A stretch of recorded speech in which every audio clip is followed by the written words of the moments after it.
Selamat pagi Bapak Ibu Saudara-saudari yang saya kasihi dalam Tuhan. Selamat pagi. Apa kabarnya pada pagi hari ini? Baik. Puji Tuhan, di pagi Minggu yang sangat cerah hari ini kita kembali bisa belajar firman Tuhan dan kita sama-sama bisa berkumpul berjemaat di tempat ini. Dan sebentar kita akan belajar firman Tuhan. Sebelum itu kita akan berdoa terlebih dahulu. Mari kita bersatu di dalam doa. Bapa kami di surga, terima kasih Tuhan. Terima kasih untuk hari ini kami bisa bangun dengan tubuh yang sehat, dengan akal budi yang baik, dengan segala semua berkat yang Tuhan berikan dalam hidup kami. Dan kami berkumpul berjemaah bukan karena rutinitas, tapi karena tanggung jawab kami sebagai orang yang sudah diselamatkan, tanggung jawab kami sebagai anak-anak-Mu, jemaat Tuhan di tempat ini. Oleh sebab itu Tuhan, kami meskipun tidak banyak, kami datang berkumpul dengan sepenuh hati, segenap hati untuk bernyanyi, memuji nama Tuhan, untuk menyerahkan uang kami untuk pelayanan di tempat ini. Dan sebentar kami akan memberi hati kami untuk diajar, untuk ditegur, dinasihati, dan menggali kebenaran firman Tuhan. Tolong sekiranya apapun yang kami lakukan, yang kami pelajari, biarlah menyenangkan hati-Mu. Terpujilah nama Tuhan Yesus Kristus. Kami menyerahkan seluruh kami yang hadir, bahkan yang tidak bisa hadir mungkin karena sakit, karena pekerjaan, karena jarak, atau ada hal-hal yang lain yang membuat mereka terhalang hadir. Kami berdoa menyerahkan seluruh jemaat kami dalam tangan Tuhan. Biarlah satu hari nanti mereka bisa berkumpul bersama kami di tempat ini, sama-sama belajar, sama-sama bernyanyi, sama-sama memuji dan memuliakan nama Tuhan. Begitu juga kami berdoa untuk seluruh GBIA yang tersebar di seluruh Indonesia. Kami berdoa untuk setiap firman-Mu yang disampaikan dari mimbar. Biarlah firman yang tersampaikan adalah firman yang murni, yang mampu mendidik, mampu mengajar, memperbaiki kelakuan, ya, sehingga setiap dari mereka yang mendengarkan, anggota jemaat GBIA di seluruh Indonesia, semakin hari semakin dikuatkan secara rohani. Terpujilah nama Tuhan. Kami berdoa dan menyerahkan hari ini serta pembelajaran firman ke dalam tangan dan pimpinan Tuhan Yesus Kristus. Dalam nama Tuhan Yesus kami berdoa. Amin. Bapak Ibu sekalian yang saya kasihi di dalam Tuhan kita Yesus Kristus, pada pagi hari ini saya mengajak kita membahas satu topik yang tentu cukup krusial di dalam dunia kekristenan hari ini, yaitu kekristenan dan mistik. Kekristenan dan mistik, ya. Kenapa kita hari ini belajar tentang hal ini? Ya karena saya melihat, ya, mengamati bahwa tidak sedikit orang Kristen yang juga sampai hari ini masih percaya dengan yang namanya mistik, ya, mistik. Oleh sebab itu, untuk menjadi pengantar renungan kita pada pagi hari ini, saya mengajak kita membuka di dalam 1 Samuel pasal 28. 1 Samuel pasal 28, ya, 1 Samuel pasal 28 ayat 3 sampai dengan ayat yang ke-20. Mungkin Bapak Ibu sekalian sudah pernah membaca cerita ini, tapi kita akan bahas dan menjadi renungan kita pada pagi hari ini 1 Samuel pasal 28 ayat 3 sampai dengan ayat yang ke-20. 1 Samuel pasal 28 ayat 3 sampai dengan ayat 20. Kita baca sini berganti. Saya ayat 3, jemaat ayat 4, dan bergantian hingga sampai ayat yang ke-20. Oke, baik. 1 Samuel pasal 28 ayat 3 saya akan baca terlebih dahulu. Adapun Samuel sudah mati, seluruh orang Israel sudah meratapi dia, dan mereka telah menguburkan dia di Ramah, di kotanya. Dan Saul telah menyingkirkan dari dalam negeri para pemanggil arwah dan roh peramal. Silakan. Orang Filistin itu bergerak maju dan berkemah dekat sini. Saul mengumpulkan seluruh orang Israel, lalu mereka berkemah di Gilboa. Ketika Saul melihat tentara Filistin itu, maka takutlah ia dan hatinya sangat gemetar. Dan Saul bertanya kepada Tuhan, tetapi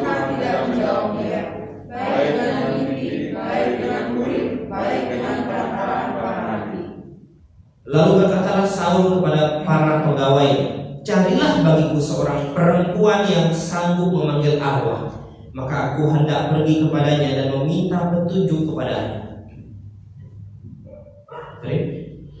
Para pegawainya menjawab dia, di Endor ada seorang perempuan yang sanggup memanggil arwah. Lalu menyelamatkan Saul, ia mengenakan pakaian lain dan berdiri dengan pengawalan. Ketika mereka berbicara sampai kepada perempuan itu, berkatalah Saul, coba engkau menemukan bagiku dengan pelan-pelan arwah, dan janganlah engkau muncul kepada orang yang akan muncul kepadamu.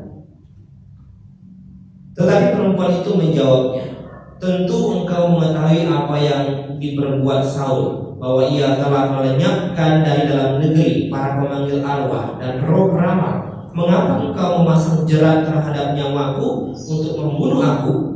Lalu berkatalah Saul kepadanya, demi Tuhan, katanya, demi Tuhan yang hidup, tidak akan ada kesalahan tertimpa kepadamu karena perkara ini.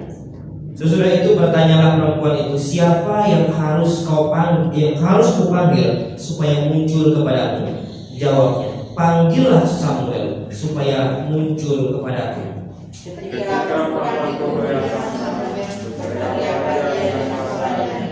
Lalu perempuan itu berkata kepada Saul demikian, mengapa engkau menipu aku? Engkau sendirilah Saul. Maka berbicara raja kepadanya, janganlah takut. Tetapi apakah yang kau lihat? Perempuan itu menjawab Saul, aku melihat sesuatu yang ilahi muncul dari dalam bumi. Kemudian bertanyalah dia kepada perempuan itu, bagaimana baiknya? Jawabnya, ada seorang tua muncul, berseru bukan juga. Maka tahulah Saul bahwa itulah Samuel. Lalu berlututlah dia dengan mukanya sampai ke tanah dan sujud menyembah.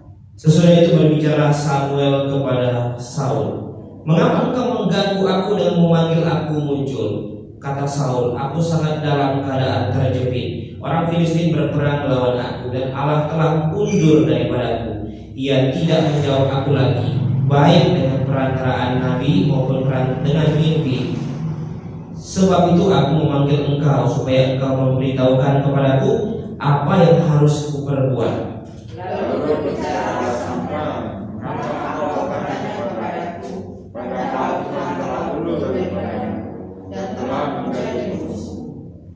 Tuhan telah melakukan kepadamu seperti yang difirmankannya dengan perantaraanku, yakni Tuhan telah mengoyakkan kerajaan dari tanganmu dan telah memberikan kepada orang lain, kepada Daud. Karena engkau tidak mendengarkan suara Tuhan dan tidak melaksanakan murkanya yang menyala-nyala itu atas Amalek. Itulah sebabnya Tuhan melakukan hal itu kepadamu pada hari ini. Juga orang Israel bersama-sama dengan engkau akan diserahkan Tuhan ke dalam tangan orang Filistin, dan besok engkau serta anak-anakmu sudah ada bersama-sama dengan Daud. Juga tentara Israel akan diserahkan Tuhan ke dalam tangan orang Filistin. Pada saat itu juga kepala Saul menanjak ke tanah, sebab dia sangat ketakutan oleh karena perkataan Samuel itu. Juga tidak ada lagi kekuatannya, karena sampai semalam dia tidak makan apa-apa. Oke, baik, Bapak sekalian yang saya kasihi dalam Tuhan. Inilah beberapa ayat yang kita sudah baca yang menjadi pengantar renungan kita pada pagi hari ini, kekristenan dan mistik. Ya. Indonesia adalah negara yang sangat kental dengan nuansa mistiknya dari zaman dahulu sampai hari ini. Ya.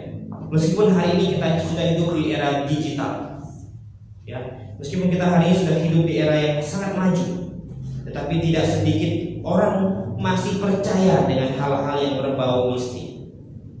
Bapak sekalian yang saya sebutkan, bahkan tidak sedikit orang Kristen juga yang masih percaya hal-hal yang berbau mistik. Oleh sebab itu penting hari ini kita mengetahui kebenaran firman Tuhan. Apa kata Alkitab? Apa sudut pandang, cara pandang Alkitab terhadap mistik ini? Sehingga jangan sampai hari ini kekristenan, termasuk kita, ya, melakukan sebuah kesalahan.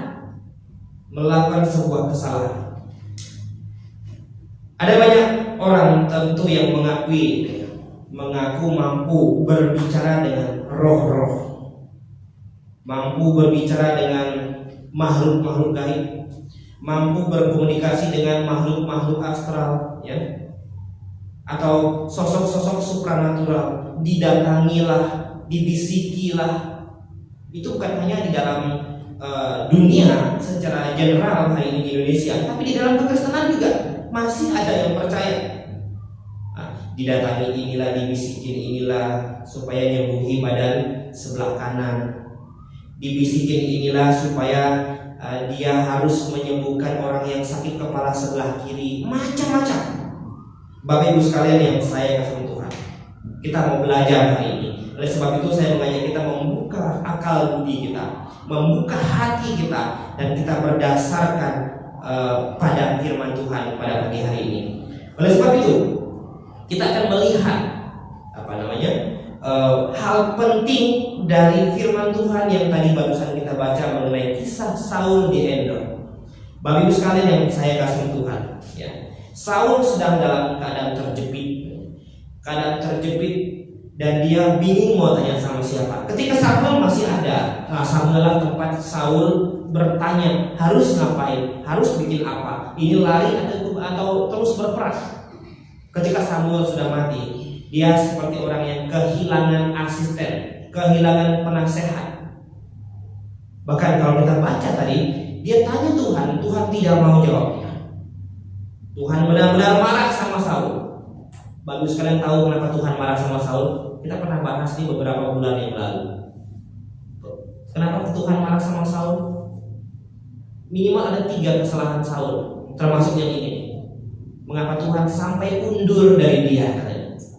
Ingat kesalahan dia pertama apa? Ya, ketika mau berperang lawan Filistin juga.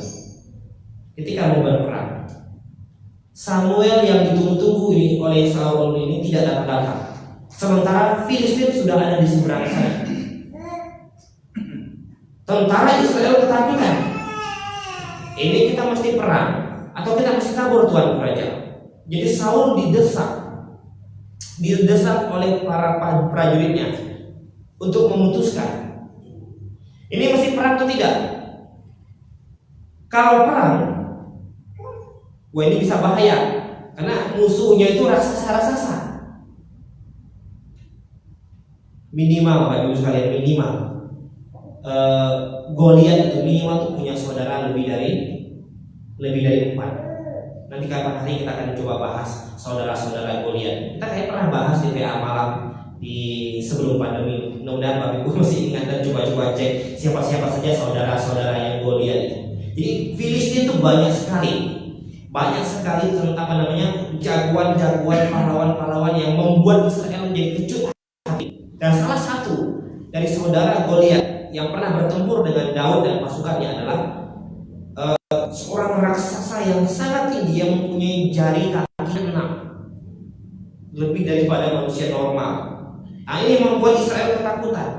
Dan sampai pada detik tadi, ya, ketika Saul bingung mau ngapain, akhirnya dia mengambil alih tugas Samuel menyembelih domba dan melakukan yang namanya korban sembelihan, korban bakaran dan sebagainya. Padahal itu tugas tidak boleh dilakukan selain oleh imam.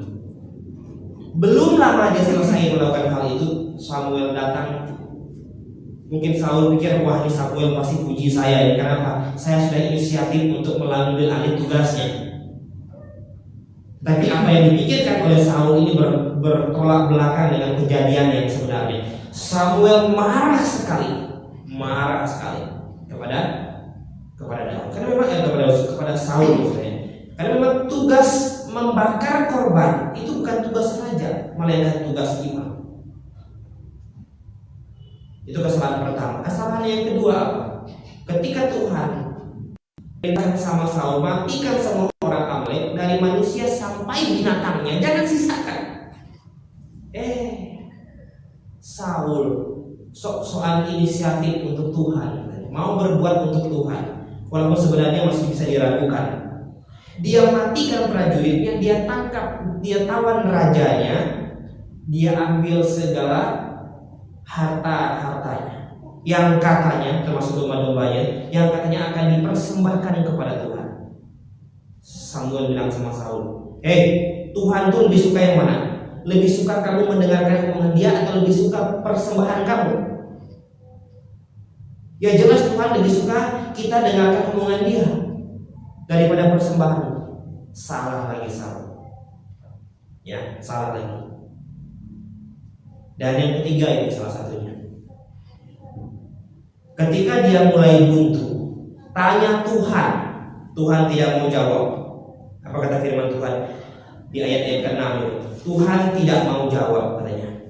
Dan Saul bertanya kepada Tuhan, tetapi Tuhan tidak menjawab dia, baik dengan mimpi, baik dengan Urim Tumim, ya Urim, baik dengan perkataan para nabi. Udah bingung dia mau ngapain lagi. Tanya Tuhan, Tuhan tidak omong dia. Lewat mimpi pun tidak. Urim Tumim, Bapak Ibu tahu, Urim Tumim itu ada dua jenis batu. Urim itu artinya iya, Tumim itu artinya tidak. Yang dua batu ada di dalam baju ini.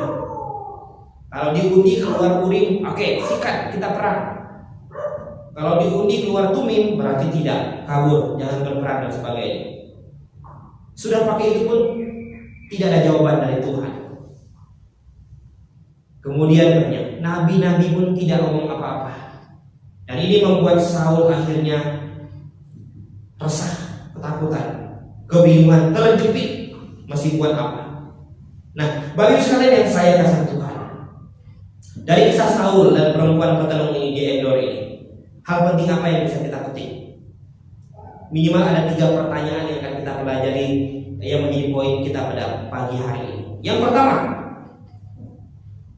yang mungkin masih menjadi pertanyaan bagi kita semua, bagi orang Kristen sendiri, roh apakah ya?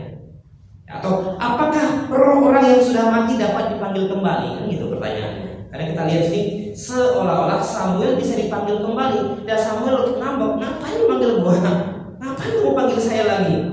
Kan gitu. Nah ini jadi pertanyaan, apakah roh orang yang sudah mati bisa dipanggil kembali?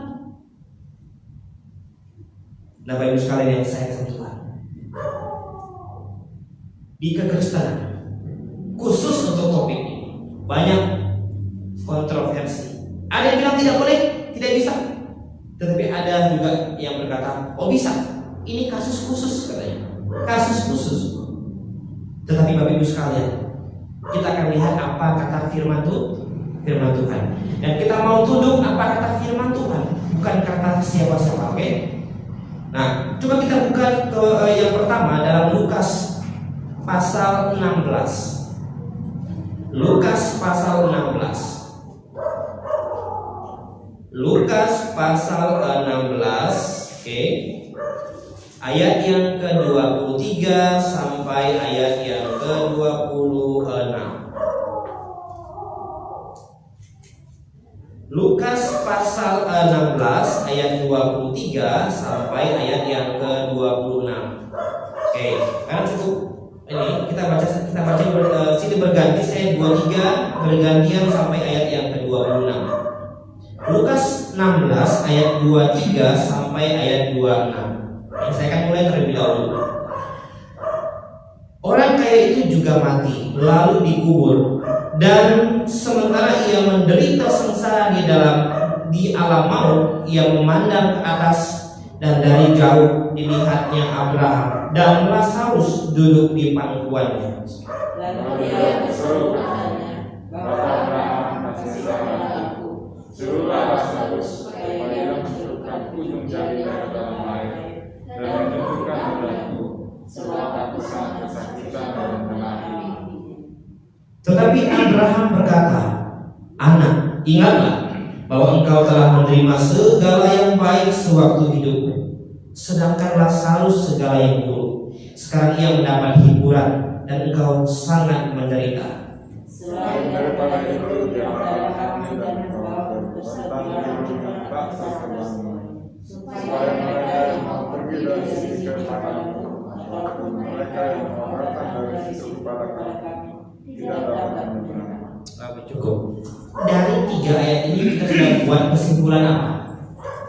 jangankan keluar dari tempatnya, menyeberang ke tempat Abraham dan Lazarus saja orang kaya ini nggak bisa, karena sudah dihukum di tempatnya masing-masing. Artinya yang Bapak Ibu sekalian yang saya mau kita pahami bahwa Lukas pasal 16 ya, kalau di dalam Alkitab memang tidak terlihat, tidak kentara secara jelas. Kalau Bapak Ibu buka di handphone, itu akan tertulis dengan tulisan warna merah. Tulisan warna merah dalam handphone Alkitab elektronik itu artinya perkataan siapa? Perkataan Tuhan Yesus. Ini perkataan Tuhan Yesus, pengajaran Tuhan Yesus. Tuhan Yesus mau bilang nggak ada yang bisa keluar lagi. Kalau orang sudah masuk ke dalam penghukuman di tempat yang dimana harus dia berada, tidak bisa keluar lagi. Itu tempat final. Si orang kaya, dia tak minta keluar, dia hanya minta Lazarus mencelupkan tangan jarinya ke air dan meneteskan ke mulutnya. Saking panasnya dia, saking susahnya, saking menderitanya di tempat dia berada, buru-buru mau keluar.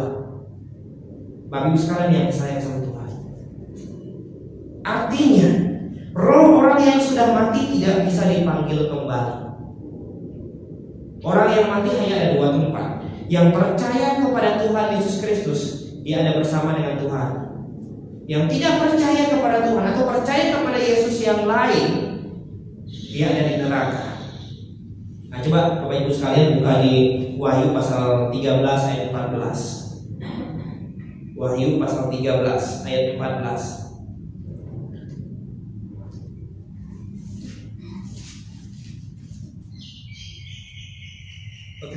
Wahyu pasal 14 ayat 13 kembali. Wahyu pasal 14 ayat 13. Minta Pak Diaken yang bacakan buat kita, Pak.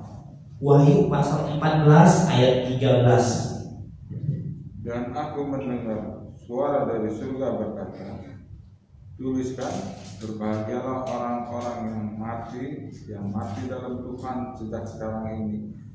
Sungguh kata Roh, supaya mereka boleh beristirahat dari jerih lelah mereka, karena segala perbuatan mereka menyertai mereka. Firman Tuhan bilang apa?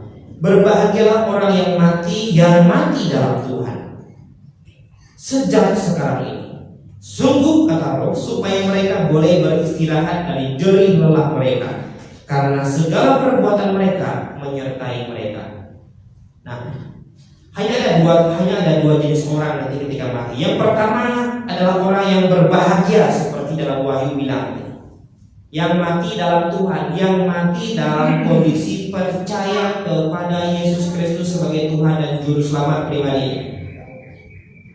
Ya, lebih cepat, lebih baik kalau kita bilang.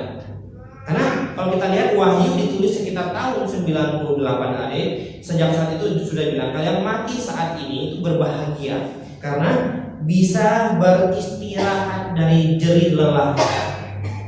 Bapak Ibu sekalian, hidup di dunia ini sebenarnya memang sangat capek, betul? Capek. Banyak pikiran pasti. Ya.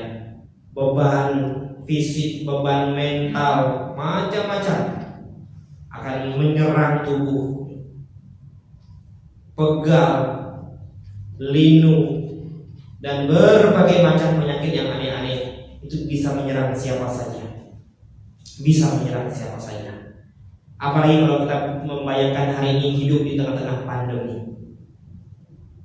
Wah, susahnya minta ampun, luar biasa. Tetapi kalau sudah hidup bersama dengan Tuhan, itu berbahagia. Berbahagia Tuhan bilang. Nah, orang yang kedua adalah mereka yang mirip, yang sama seperti orang kaya tadi. Ya. Yang tidak mau percaya Tuhan, yang mengacuhkan, mengabaikan firman Tuhan yang datang kepadanya, yang tidak mau ambil pusing dengan masalah rohani, apalagi mau mencari Tuhan dan bertobat serta percaya kepada Tuhan dan bergabung dalam sebuah jemaat lokal yang alkitabiah. Wah, itu berbahaya, itu kebalikan dari berbahagia, menderita.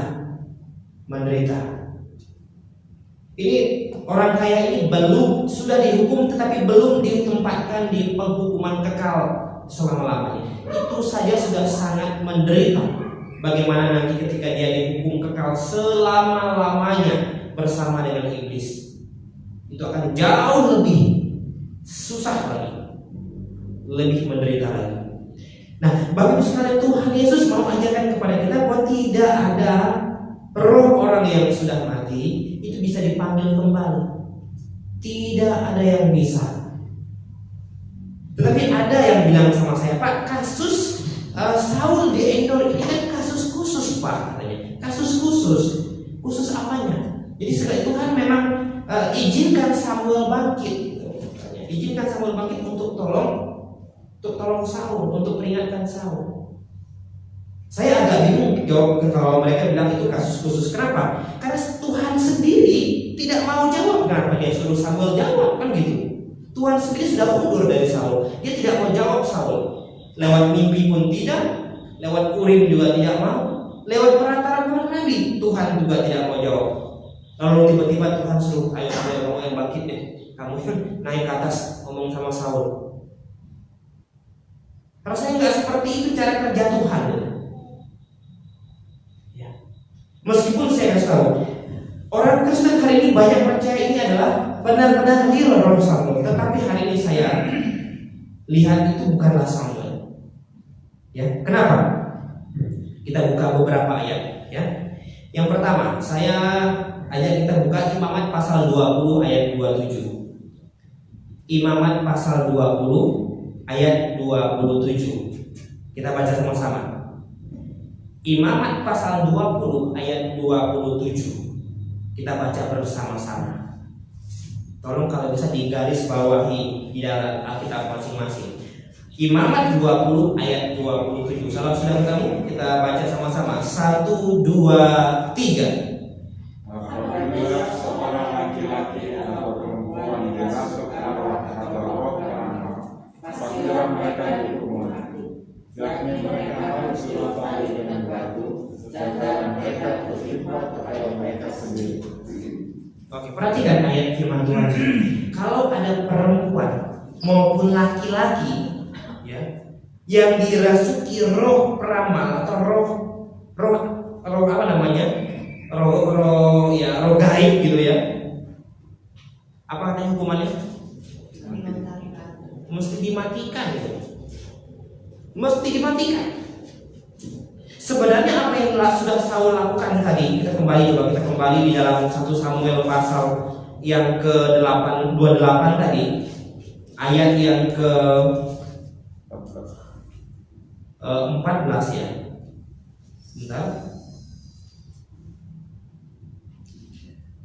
Ayat yang ke-3, adapun Samuel sudah mati, seluruh orang Israel sudah meratapi dia dan mereka telah menguburkan dia di Rama, di kotanya. Dan Saul, perhatikan di situ, telah menyingkirkan dari dalam negeri para pemanggil arwah dan roh peramal.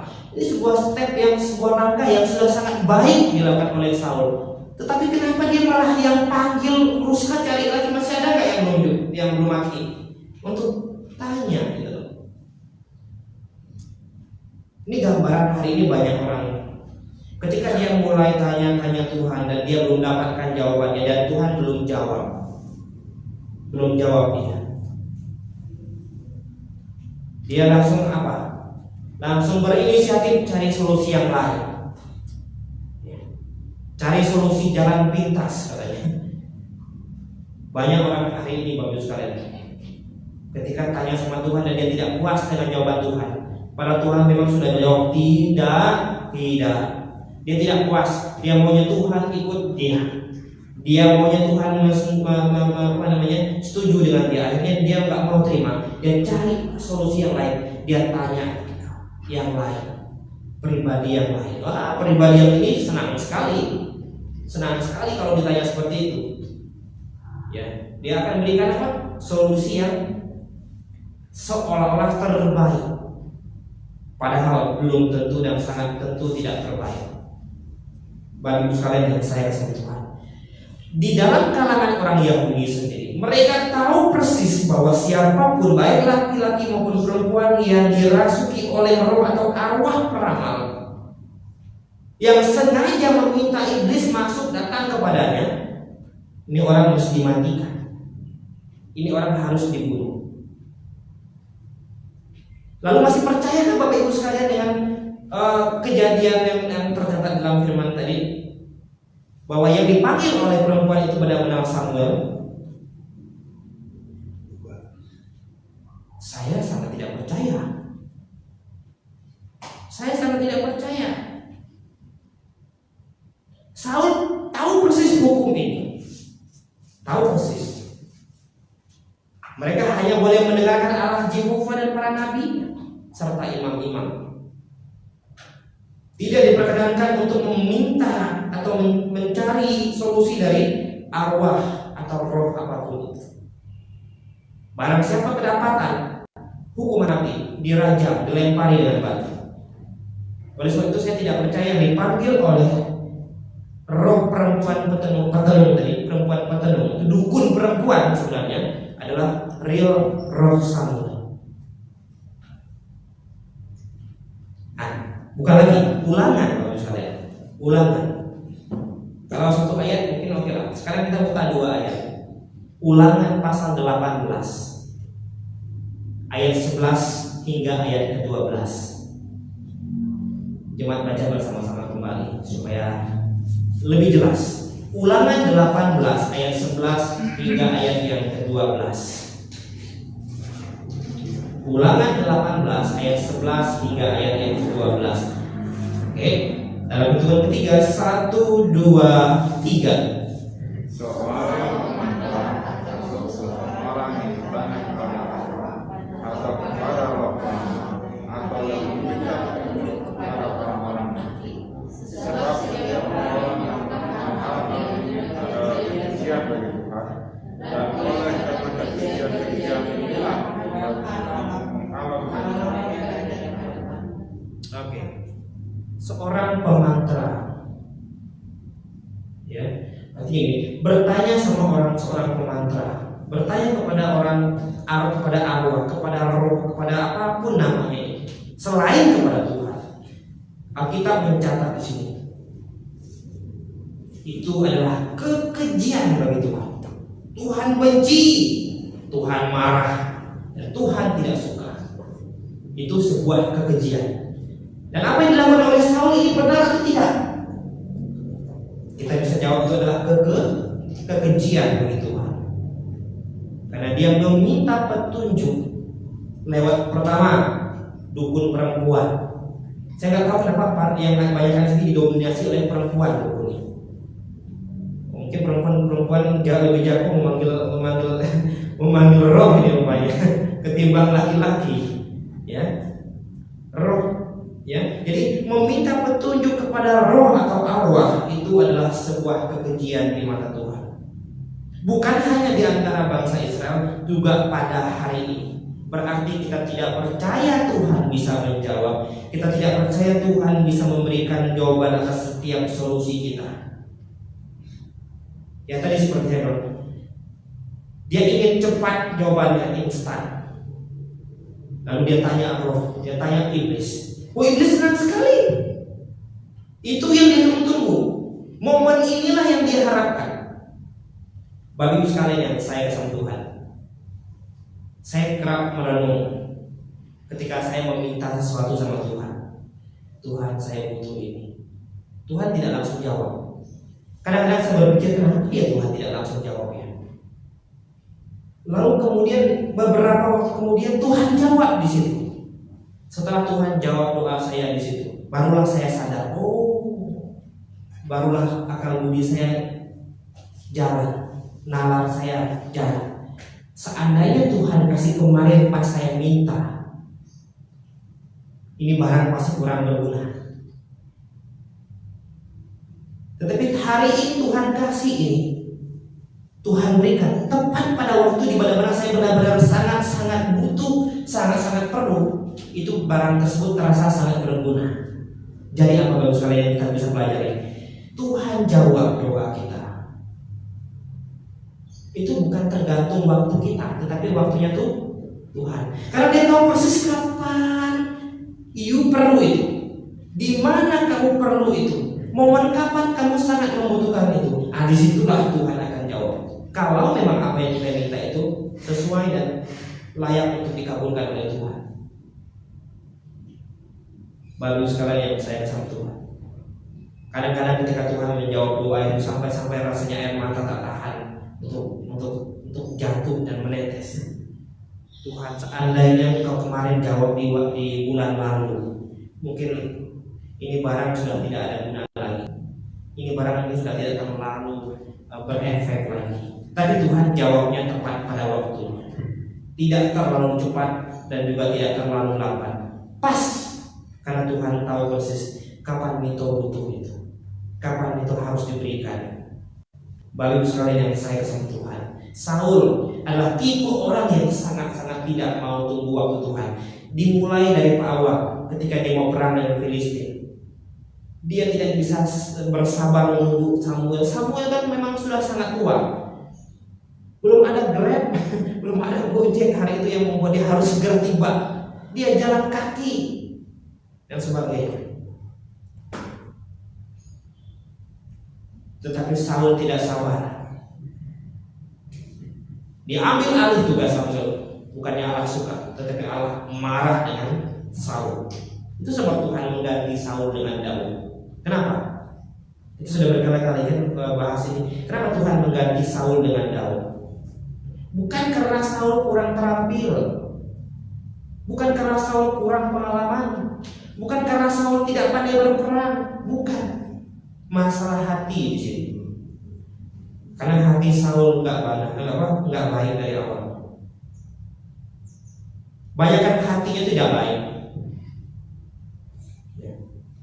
Saul terlalu banyak menyimpan iri dendam sama orang, termasuk kepada menantunya sendiri. Akhirnya Tuhan tidak mau. Tuhan butuh apa yang pertama? Orang yang benar-benar mau menyerahkan hati. Mau menyerahkan hati. Setiap kali di kelas ada waktu-waktu untuk nasihat mahasiswa, saya selalu bilang, kalian belum jadi hamba Tuhan, masih calon hamba Tuhan. Jadi Tuhan masih seleksi mana yang mau benar-benar dia pakai, mana yang tidak. Yang benar-benar dia pakai, standarnya kita sudah tahu semua. Kalian sudah tahu semua apa? Hati, Pak. Oh iya betul, hati. Tuhan tidak peduli kamu lulus Yunani dengan nilai tertinggi. Tuhan tidak peduli kamu lulus dengan bahasa Ibrani dengan nilai sempurna. Yang Tuhan peduli adalah hati. Karena ini susah, ya. Baru sekalian yang saya sama Tuhan. Jadi pertama yang sudah kita pelajari, apakah orang yang sudah mati boleh bisa dipanggil kembali? Dari firman Tuhan yang kita tadi baca, tidak bisa. Lalu bagaimana dengan kasus yang ada di dalam cerita Samuel tadi? Bukan?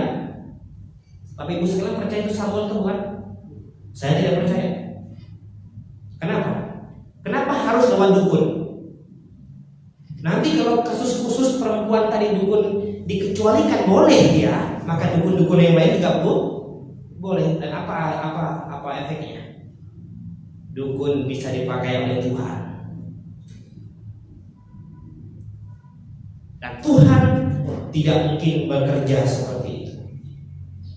Tuhan pakai nabi dalam perjanjian lama dan orang-orang tertentu yang sengaja dia pilih.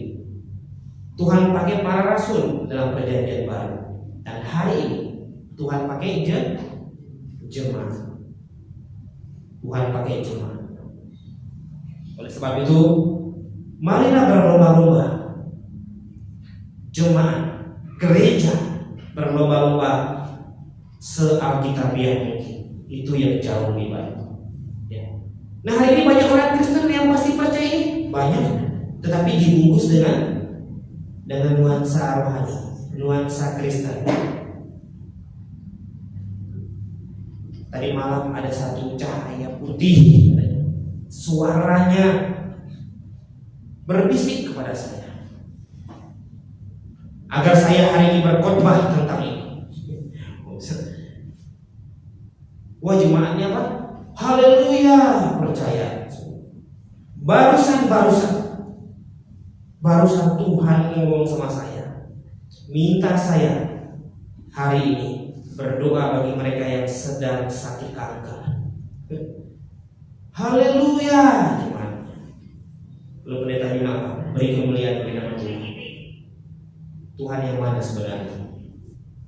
Tuhan yang mana? Dan dari mana dia tahu yang ngomong ke Tuhan? Kalau belum pernah ngomong sama Tuhan, lalu bilang suara itu suara Tuhan, itu terlalu bodoh. Terlalu bodoh. Belum pernah ngomong sama saya dan bilang di telepon, ini suara Pak Nito. Kan bodohnya minta ampun, kita lihat. Kamu belum pernah ngomong sama saya belum pernah telepon sama kamu. Dari mana kamu tahu itu suara saya?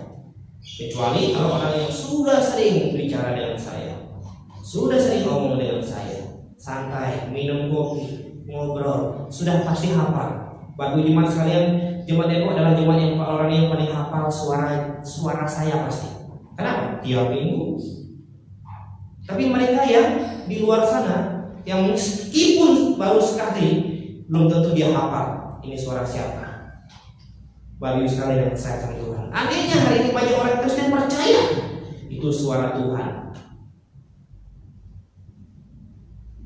Nah, coba sekalian yang terkasih Tuhan, itu yang pertama. Nanti kita akan masuk lagi. Yang kedua, poin yang kedua. Tadi sebenarnya sudah dijawab. Siapakah roh yang datang kepada Saul di Endor? Banyak orang Kristen percaya itu benar-benar roh Samuel. Ya. Tetapi kalau kita lihat di dalam 1 Samuel tadi, kita kembali sedikit dalam ayat 5 dan ayat 8, ayat 5 sampai ayat 6 ya. Sudah pasti bukan roh Samuel, karena tidak mungkin Tuhan sendiri tidak mau ngomong sama Saul lalu dia suruh Samuel pergi. Kayak ini loh, ada bos besar datangi sama tamu dan dia tidak mau hadap, dia suruh asistennya. Kalau bos di dunia sih biasanya begitu gitu ya. Ada, kamu aja, saya malas, ya kan? Saya malas, kamu aja yang hadapi. Apalagi misalnya itu dari bank atau debt collector, yang dia suruh siapa biasanya? Asistennya. Kamu aja bilang saya nggak ada, saya nggak mau ngomong sama dia. Tetapi Tuhan tidak begitu cara berpikir. Tuhan tidak begitu cara kerjanya. Nah, kemungkinan siapa itu? Tidak lain dan tidak bukan, dia adalah iblis yang menyamar. Karena yang manggilnya sendiri bukan orang percaya. Yang manggil ini siapa? Dukun. Masuk akal nggak dukun manggil yang keluar datang Tuhan gitu? Rasanya nggak nyambung di otak saya gitu. Dukun kok bisa manggil Tuhan? Yang aneh kok Tuhan mau dipanggil dukun? Kok bisa ya? Kenapa nggak dengar saya Tuhan? Saya bukan dukun, saya percaya Tuhan. Siapa Tuhan? Kenapa dukun yang panggil kok Tuhan datang? Misalnya, ya. Nah ada orang percaya itu Samuel gitu, benar-benar Samuel. Karena dari bahasanya ya itu Samuel. Meskipun sebenarnya kalau Bapak Ibu lihat baca tadi Samuel ini, Saul tidak lihat. Saul tanya sama perempuan itu, ya. Coba kita lihat ayat yang ke mulai ayat 11 saya bacakan ya. 1 Samuel pasal 28 ayat 11. Sesudah itu bertanyalah perempuan itu, siapa yang harus kupanggil supaya muncul kepadamu? Jawabnya, panggillah Samuel supaya muncul kepadaku. Ketika perempuan itu melihat Samuel, berteriaklah ia dengan suara nyaring. Lalu perempuan itu berkata kepada Saul demikian, mengapa engkau menipu aku? Engkau sendiri Saul. Maka berbicaralah raja kepadanya, janganlah takut, tetapi apakah yang kau lihat itu? Katanya. Saul tidak lihat, yang lihat itu perempuan itu. Masalahnya perempuan ini omong benar atau tidak? Nah, ini tergantung. Apakah yang, kalau ada dua kemungkinan, perempuan ini bohong sama Saul dan itu adalah omongannya perempuan tersebut. Yang kedua adalah yang datang adalah iblis. Sama dengan hari ini. Ketika orang bilang Tuhan ngomong sama saya lewat tadi malam, ada dua kemungkinan. Karena yang datang kan yang tahu dia sendiri, tidak ada yang melihat. ada dua kemungkinan. Satu, dia bohong dan dia cerita di atas mimbar, bersaksi dan sebagainya, dan ratusan ribuan jemaat dibohongi. Yang kedua, ini yang paling kita takutkan. Yang datang adalah iblis. Yang datang adalah iblis. Kenapa? Karena kalau kita lihat di sini Tuhan ya tidak mungkin pakai dukun gitu loh untuk mengerjakan kebenaran. Kalau demikian ini akan jadi kontroversi yang besar.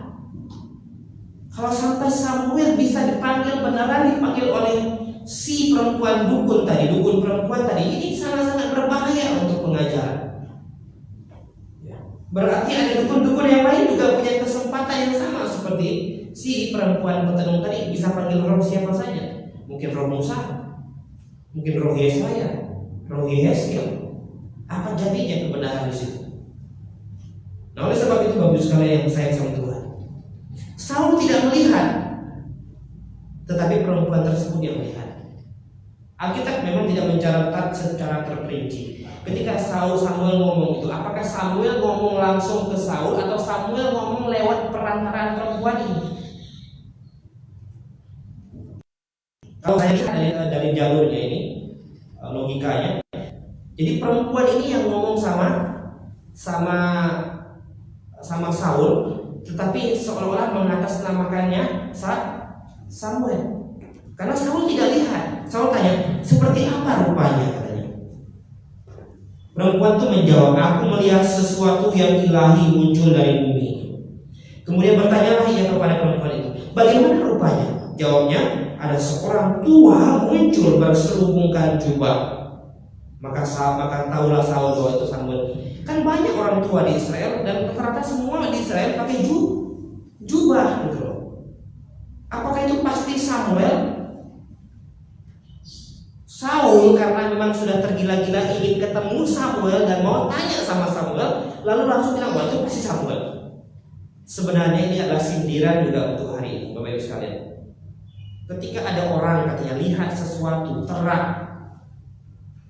bersinar, bercahaya, datang kepada dia, entah lewat mimpi, entah dalam apa situasinya,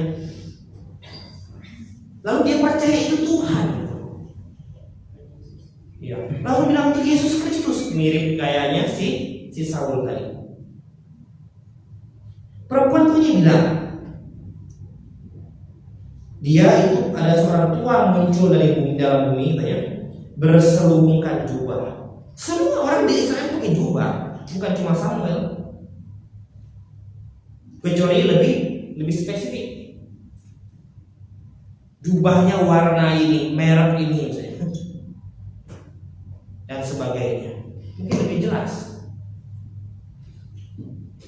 Dan Saul langsung bilang itu adalah Samuel. Lalu dia langsung bertanya sama Samuel, apa susahnya bagi iblis untuk membohongi manusia? Jangan berpikir bahwa iblis tidak bisa pakai firman Tuhan. Jangankan manusia, Bapak Ibu sekalian, Tuhan Yesus aja iblis cobai kepada pun, apalagi manusia. Iblis berusaha untuk menipu Tuhan dan membawa dia ke atas bait Allah. Itu Tuhan Yesus. Iblis berani cobai, apalagi manusia hari ini, apalagi kita hari ini. Jadi ketika engkau melihat terang, satu, ada dua kemungkinan. Kamu itu ilusimu, kamu hanya mimpi. Siang jadi kenangan, malam jadi impian, terlalu banyak berpikir akhirnya malam bermimpi, bisa jadi itu mimpi, bunga tidur. Atau itu benar-benar cahaya yang datang kepadamu, nah itu berbahaya. Siapakah itu? Ini menjadi pertanyaan. Siapakah yang datang kepada orang-orang hari ini yang mereka klaim itu Tuhan Yesus, yang mereka dengar suaranya berbisik di telinganya? Siapakah itu? Bagi sekalian yang saya sayang Tuhan. Ya, kita buka 2 Korintus 11 ayat 14. Kita baca sama-sama. 2 Korintus pasal 11 ayat yang ke-14. 2 Korintus pasal 11 ayat 14. 1, 2, 3. Hal itu tidak bisa mengherankan, sebab iblis pun menyamar sebagai malaikat terang. Iblis menyamar sebagai malaikat terang. Apa susahnya bagi iblis? Apa susahnya bagi si Lucifer untuk memancarkan terang itu kepada manusia, untuk menipunya, sama seperti Saul tertipu oleh iblis. Bapak Ibu sekalian yang saya sama Tuhan, ada orang bilang sama saya, kenapa ini harus dicatat di Alkitab, Pak? Kalau ini bukan Samuel. Loh, ini harus dicatat supaya orang berpikir jernih. Ya, Alkitab ini adalah firman Tuhan satu-satunya yang mencatat segala sesuatu secara seimbang. Alkitab mencatat dan memberikan contoh dan teladan untuk hal-hal yang baik. Alkitab juga mencatat dan mengutuk segala perbuatan-perbuatan jahat. Supaya apa? Yang baik kita pelajari, kita teladani. Yang buruk kita baca dan kita jauhi. Itu namanya firman Tuhan. Kalau kita hanya mencatat hal-hal yang baik saja dan tidak memberitahukan hal-hal yang buruk, wah, itu bisa berbahaya bagi kita. Kita tidak tahu ini salah bukan ya, ini benar nggak ya, ini harus dibuat tidak ya, ini harus dijauhi tidak. Tapi firman Tuhan, Alkitab mencatatnya secara seimbang. Sekaligus Alkitab juga mencatat bahwa tidak ada orang yang benar dan satu orang pun tidak, sehebat apapun dia. Bagi sekalian yang saya sama Tuhan, iblis bisa menyamar jadi malaikat terang. Jadi jangan langsung mengklaim itu Tuhan Yesus.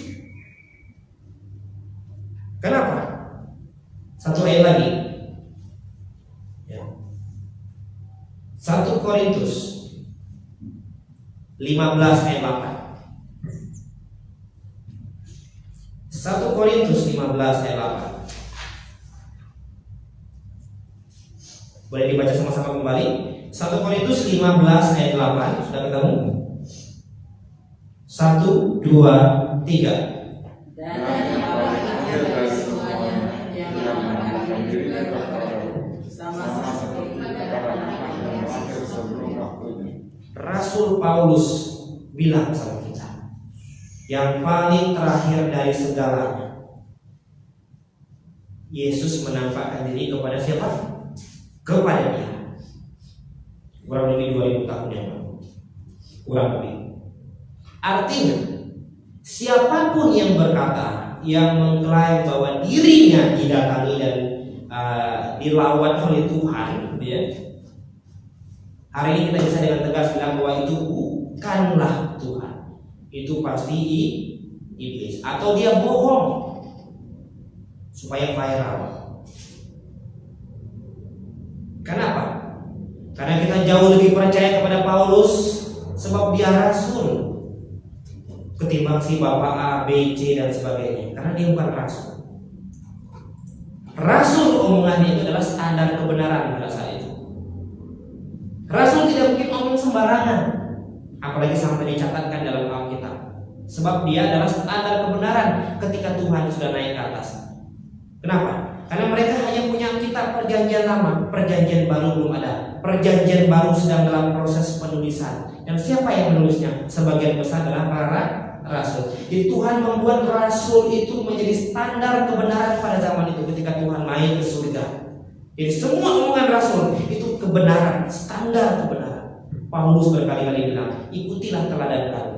Apa yang aku bicarakan ini, yang kutuliskan ini bukan dari manusia, melainkan dari Allah. Meyakinkan orang bahwa apa yang dilakukan oleh mereka, yang diucapkan, yang disampaikan, yang diajarkan oleh mereka adalah standar kebenaran pada zaman itu. Dan semua ucapan, semua pengajaran Rasul yang perlu diingat hari ini sudah tertera di dalam Alkitab. Semuanya ada di situ. Dan Paulus bilang yang paling akhir dari segalanya, Yesus menampakkan diri kepada siapa? Kepada saya. Ini Tuhan mau, ya, lewat Alkitab membatasi orang-orang hari ini. Alkitab yang membatasi orang-orang hari ini supaya jangan seenaknya bilang bahwa Tuhan datang sama dia, Tuhan datang kepada dia, Tuhan bahasanya melawat dia dan sebagainya. Dari mana kamu tahu itu Tuhan? Kamu belum pernah ketemu. Mereka hanya bisa bilang apa? Terang Pak, terang. Ingat, iblis menyamar dari menjadi malaikat terang. Kok nggak bisa berpikir sampai segitu? Tapi sekali lagi, inilah hebatnya iblis. Kenapa dia namanya disebut iblis? Karena dia jago dalam menipu. Iblis kan artinya apa? Penipu. Dia tidak mungkin dapat julukan iblis dari Tuhan kalau dia tidak jago menipu. Hawa korban pertamanya. Dan banyak korban-korban yang lain. Dan hari ini tak terhitung korban. Coba buka kembali di 1 Petrus pasal 5 ayat 8. 1 Petrus pasal 5 ayat 8. Baca sama-sama kembali. 1 Petrus pasal 5 ayat 8. 1 Petrus pasal 5 ayat 8. Sudah ketemu? 1 Petrus pasal 5 ayat yang ke-8. Hitungan ketiga kita baca sama-sama. 1, 2, 3.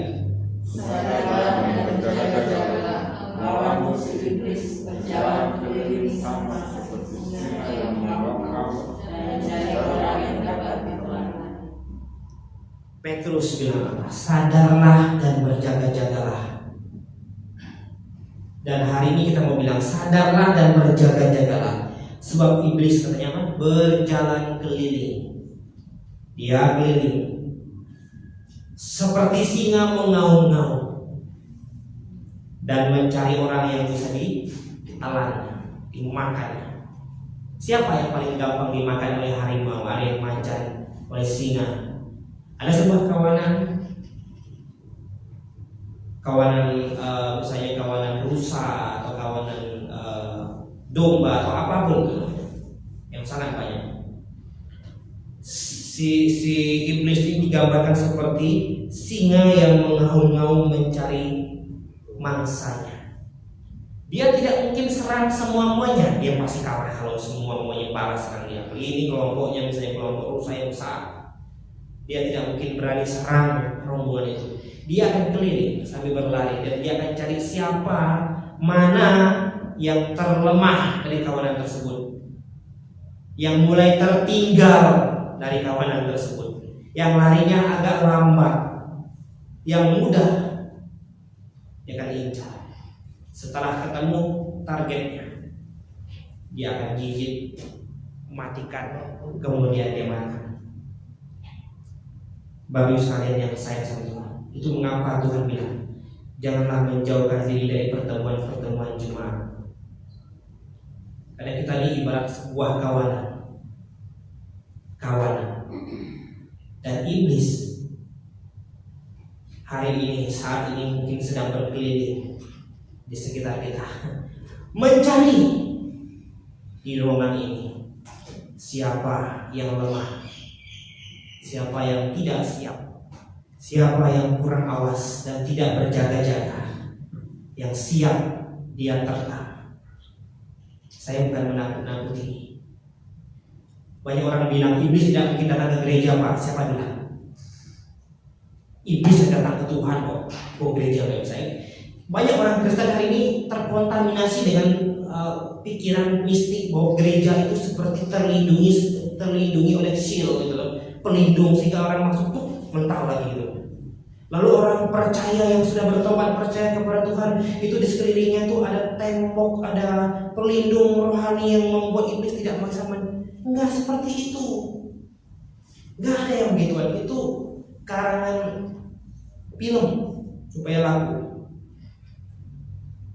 Justru yang iblis ingin incar siapa? Mereka yang percaya. Yang tidak percaya tidak perlu diincar. Tinggal dituntun saja itu. Yang dia incar siapa? Jemaat tidak depok di dalam gereja. Dia akan incar mana yang serius, yang sungguh-sungguh, yang fokus, atau yang tidak. Kenapa? Dia tahu persis kapan, siapa yang harus dia serang. Masalahnya Bapak sekalian, saya sering bilang musuh kita ini tak terlihat, betul? Dia bisa lihat kita tak bisa lihat. Oleh sebab itu kita bilang berjaga-jagalah. Gunakan perlengkapan senjata rohani.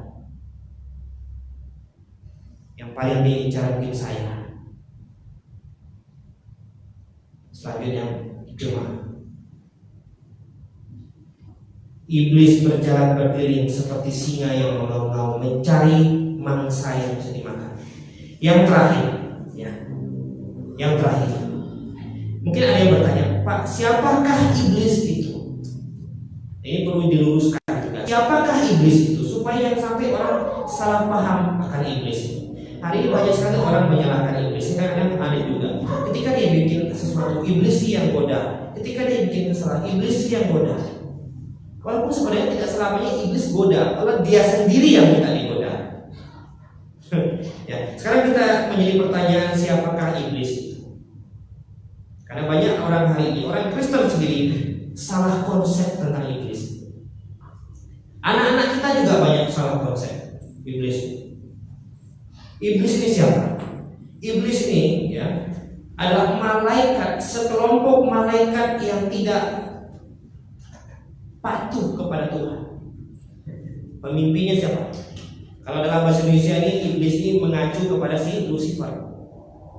Nah, konco-konconya ini adalah setan. Tetapi kalau dalam bahasa Inggris, dalam bahasa ininya aslinya, Lucifer itu dipanggil dengan Satan. Baru pengikut-pengikutnya disebut dengan demon, iblis. Oke, ya. Jadi siapakah mereka ini? Adalah kelompok malaikat, sepertiga jumlah malaikat di surga. Bapak Ibu sekalian akan bayangkan berapa jumlah? Tak terhitung. Berapa jumlah malaikat berlaksa-laksa? Sepertiganya jadi iblis. Jadi kalau satu orang, bosnya bilang 10 orang jaga Budian, 10 orang jaga Dela, 10 orang jaga Pak Bobi, 10 orang jaga masing-masing di sini. 15 orang jaga yang berdiri yang sok-sokan itu di depan mimbar itu lebih banyak. Karena jumlahnya tak terhitung, berlaksa-laksa jumlah. Dan sepertiganya ikut memberontak bersama Lucifer. Makanya mereka ada disebut dengan legion, 70 orang menguasai satu orang. Gimana gak mau ada orang bisa 70 iblis. Bapak Ibu sekalian yang saya kasih Tuhan, iblis itu artinya apa? Penipu. Satan artinya apa? Musuh. Jadi Bapak Ibu sekalian yang saya kasih Tuhan, dari kedua sebutan tadi bisa kita lihat bahwa yang berubah dari iblis, dari malaikat ini, mereka adalah yang berubah dari mereka bukan secara fisik, karena mereka adalah makhluk rohani. Yang berubah dari mereka adalah statusnya di hadapan Tuhan. Karena dia bukan lagi menjadi pengikut Tuhan, melainkan menjadi penipu dan sekaligus menjadi musuh, namanya setan. Setan itu artinya musuh. Jadi yang berubah dari iblis itu adalah status mereka dan posisi mereka. Tetapi wujud mereka, bentuk mereka tidak berubah sama sekali. Nah, hari ini banyak orang Kristen, anak-anak kita diracuni dengan berbagai macam film, tontonan, dan banyak orang tua juga ikut-ikutan terkontaminasi bahwa iblis itu bentuknya seperti bertanduk, ya, berbaju hitam, bergigi taring, bermata merah, memegang tongkat, ya, ada yang tongkatnya model begini, ada yang tongkatnya bentuknya trisula, macam-macam. Itu hayalan si pembuat film supaya kelihatan lebih bagus, kan nggak lucu. Kalau malaikat dan iblis bentuknya sama, yang beda cuma statusnya mereka. Jadi nggak laku tuh pilihan. Pasti yang orang baik malaikat dibuatlah lebih bagus. Biasanya putih, ya, bersayap, ya kan, baik. Nah, iblis dibuat lebih seram. Itu ditonton sama kita dan anak-anak kita dan generasi hari ini. Akhirnya dalam pikiran mereka iblis itu hitam gelap, bertaring, bertanduk, mata merah. Padahal nggak seperti itu. Karena Lucifer sendiri dalam bahasa Latin artinya si pembawa terang. Si pembawa terang. Coba kita buka dalam Yesaya 14 ayat 12. Yesaya 14 ayat 12. Yesaya 14 ayat 12. Saya minta jemaat baca sama-sama kembali. Yesaya pasal 14 ayat 12. Ya. 1, 2, 3. Wah, engkau sudah jatuh dari langit, hai bintang timur putra fajar. Engkau sudah dipecahkan dan jatuh ke bumi, hai yang mengalahkan bangsa-bangsa. Perhatikan kata bintang timur itu. Bintang timur itu dalam bahasa aslinya itu diterjemahkan, kalau dalam bahasa Inggrisnya, Bapak boleh yang punya kitab bahasa Inggris dicek ya. Bahasa Inggrisnya itu Lucifer. Oh, Lucifer. The son of morning, putra fajar. Mana ada putra fajar itu gelap, hitam, bertabur. Bintang timur. Bintang timur kenapa disebut bintang timur? Karena bintang yang sangat terang sinarnya di sebelah timur. Bintang timur. Lucifer. Dia adalah malaikat yang sangat-sangat terang. Saking terangnya, ketika antara Mikael, si penghulu malaikat, berebut mayat Musa, Bapak Ibu baca di Yudas, berebut mayat Musa. Si Mikael nggak berani nyumpah-nyumpahin dan ngeluarin omongan kotor kepada si iblis. Apalagi pegang kaki iblis nggak berani. Nggak seperti orang Kristen hari ini. Dalam nama Yesus, keluarlah engkau, keluarlah. Woi, hebat sekali. Hebat sekali. Kalau kau tidak keluar, aku yang keluar. Dia putus asa keluar, usil-usil dan tidak keluar-keluar. Kalau kamu tidak keluar, saya yang keluar dari gedung ini. Bagus sekalian yang saya kasih Tuhan. Ya.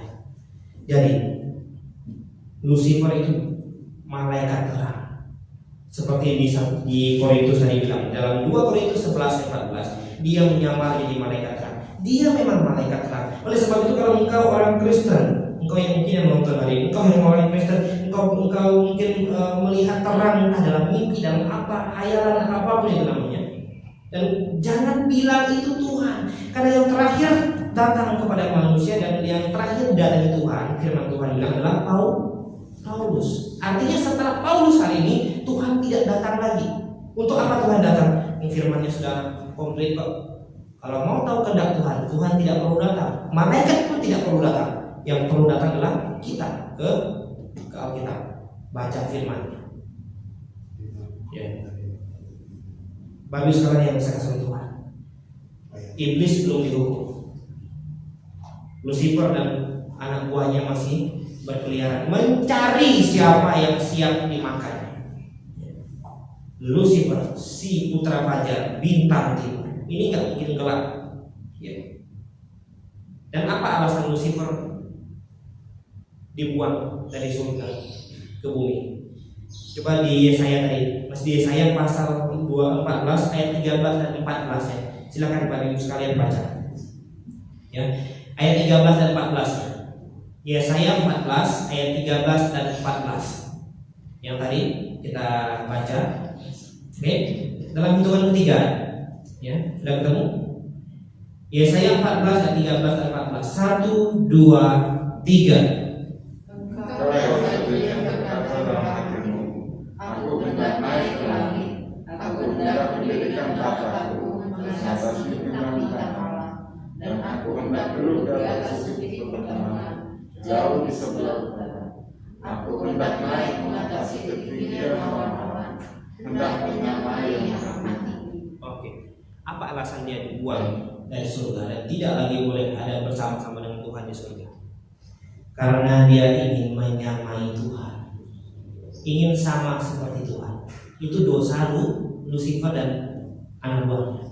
Hari ini saya kasih tahu Bapak sekalian, banyak orang ingin seperti Tuhan. Tuh, kalau Tuhan Yesus bisa membangkitkan orang mati, dia juga ingin punya sama seperti itu. Kalau Tuhan Yesus bisa menyembuhkan orang sakit, dia juga pengen. Banyak orang ingin seperti Tuhan. Ku ingin seperti Engkau Yesus. Oh ya, bagus. Tapi dalam hal apa dulu? Ku ingin seperti Engkau dalam hal kesetiaan, dalam hal kasih, dalam hal keteladanan. Itu bagus sekali. Itu yang Tuhan mau. Tapi ku ingin seperti Engkau Tuhan dalam hal puasa. Berarti kita sudah membuat diri kita seperti Lucifer dan ingin menyamai Tuhan. Bapak Ibu sekalian, dosa ini datang menjalar ke dalam kekristenan hari ini. Dan tidak sedikit juga banyak orang Kristen yang terjebak dan beribadah kepada malaikat. Pernah dengar orang beribadah sama malaikat? Saya sering berdoa kepada malaikat, menyembah malaikat. Dan Alkitab bilang apa? Kolose 2 ayat 18. Jangan beribadah apalagi berdoa kepada malaikat, serta berkanjang kepada penglihatan yang gak jelas. Tuhan tahu. Bagus sekalian. Kita sudah belajar 3 poin utama tadi. Kita sudah pastikan bahwa roh orang mati tidak bisa lagi dipanggil. Tidak bisa lagi dipanggil. Karena mereka yang sudah mati, kalau mereka ada di surga, dipanggil lagi mau. Samuel kok mau dipanggil oleh dukun lagi, kok mau? Samuel kan sudah enak di sana. Sudah pasti bukan Samuel. Dan orang yang sudah mati yang tidak percaya pun tidak bisa lagi dibantu. Ya. Dan mereka yang percaya, yang memanggil, bahkan yang minta, katanya minta petunjuk sama roh tadi, ini mesti dimatikan karena ini sebuah kekejian bagi Tuhan. Lalu siapakah roh yang datang kepada Saul di Endor? 100% adalah iblis. 100% adalah iblis yang menyamar, menipu Saul dengan omongan-omongannya yang luar biasa, seperti seolah-olah dia tahu semua. Ya memang iblis banyak tahu, tetapi tidak maha tahu. Baik, bagus sekali yang saya sentuhan. Kiranya firman Tuhan pada saat ini bisa memberikan kita kekuatan, bisa memberikan kita pemahaman tentang kebenaran firman Tuhan. Dan jangan sampai hari ini kita juga terjebak ke dalam nuansa atau dunia mistik. Ya. Jadi kekristenan dan mistik ini tidak boleh menjadi satu. Ya. Kekristenan adalah orang yang percaya Tuhan, yang berpegang teguh pada kebenaran lewat firman Tuhan saja. Ya. Mistik adalah mereka yang masih berharap kepada roh-roh lain, masih percaya, masih ingin bergaul, hidup bersama dengan roh-roh lain. Kiranya firman Tuhan memberikan kita kekuatan. Mari kita bersatu dalam doa. Bapa kami di surga, terima kasih Tuhan. Terima kasih atas pembelajaran firman-Mu pada saat ini. Kami sudah meneliti firman-Mu. Kami sudah membaca. Kami sudah mempelajarinya Tuhan. Terima kasih atas kebenaran firman-Mu hari ini, sehingga kami dibukakan hati dan pikiran kami, sehingga kami tidak mudah percaya akan hal-hal yang tidak benar, sehingga kami tidak mudah tertipu, dibohongi akan hal-hal yang tidak berdasar. Kami hanya mau membuka hati dan pikiran kami atas kebenaran firman-Mu dan lewat Alkitab. Dan biarlah kami semakin hari semakin percaya kepada firman dan tidak membuat percaya kepada hal-hal di luar firman. Tuhan tolong kami semua agar semakin hari kami semua semakin mentaati firman. Terima kasih Tuhan, terima kasih. Kami menyerahkan hari ini yuk kami dalam tangan Tuhan. Dan biarlah di waktu kemudian kami terus bisa belajar firman. Biarlah Tuhan senantiasa menyertai kami semua. Di dalam nama Tuhan Yesus Kristus kami berdoa dan mengucap syukur. Amin. Baik, Bapak Ibu sekalian yang saya kasih dalam Tuhan, kita sudah belajar banyak tadi, dan ya ini fenomena yang sangat-sangat luar biasa di dalam kekristenan. Oleh sebab itu, ya kita akan merespon firman Tuhan yang sudah kita pelajari. Kita mau bernyanyi satu pujian nomor 270. Nomor 270. Ku milik Sang Raja. Hari ini kita adalah milik Raja, milik Tuhan. Kita bukan milik roh, kita bukan milik iblis, Oleh sebab itu sepenuhnya kita serahkan seluruh hidup kita kepada Tuhan. 270, saya undang kita semua bangkit berdiri. 270 pemilik sang raja. Kita bangkit berdiri semua.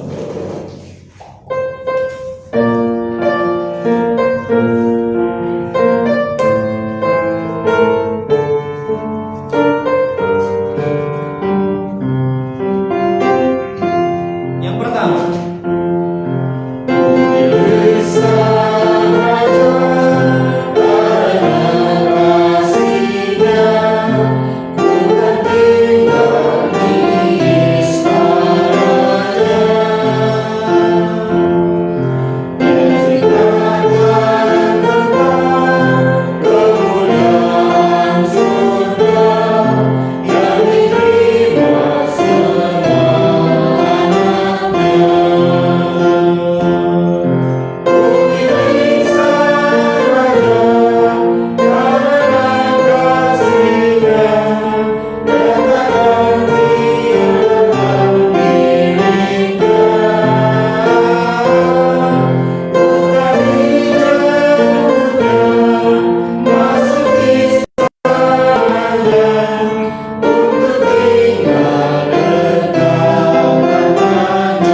yang kedua,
silakan duduk kembali.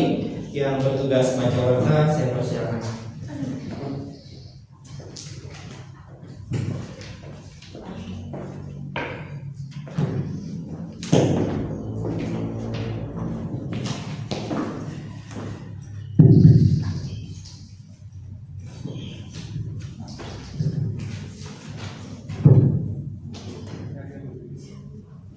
Mohon perhatian Bapak Ibu, saya mau membaca berita mingguan edisi 24 tanggal 6 Juni tahun 2021. Mungkin saya cetak di sini.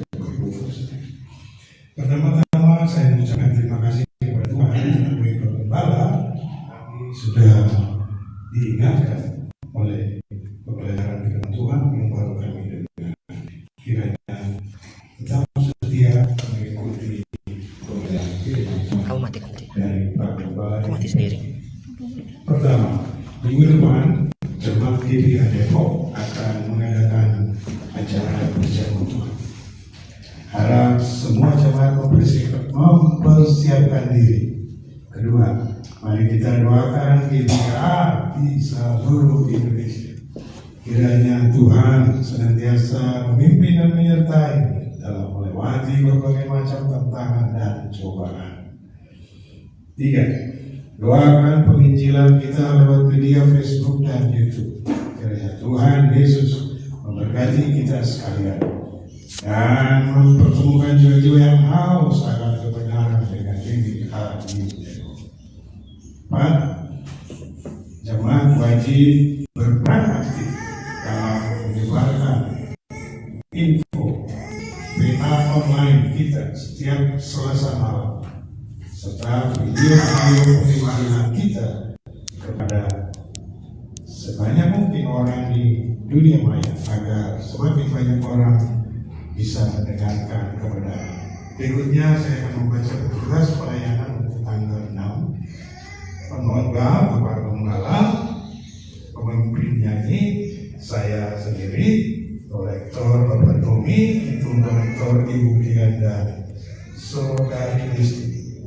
Baca warta Saudara Rudi, penyambut tamu Ibu Oce, pianis Saudara Arnold. Demikianlah warta jemaat yang baru saya bacakan. Mohon perhatian yang bertugas pada jam 15 menit sebelum jam 9. Terima kasih.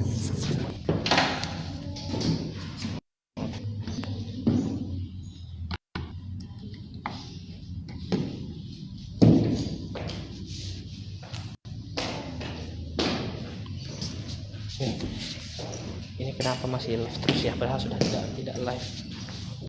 Coba tolong Des. Live terus kan masih sudah.